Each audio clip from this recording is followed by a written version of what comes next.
Do you know? There are also skills to tear off the protective film of the mobile phone screen. Hello everyone, in this video, I will introduce some issues that you should pay attention during installing the screen protector on your mobile phone.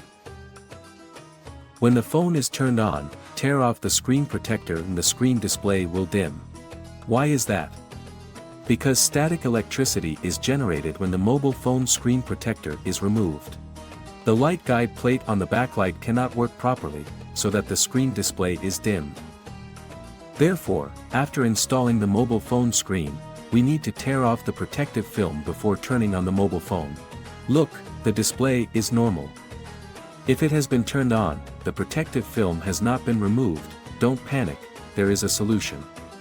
After tearing off the protective film, let the phone sit for a while, and it will return to normal within 10 minutes.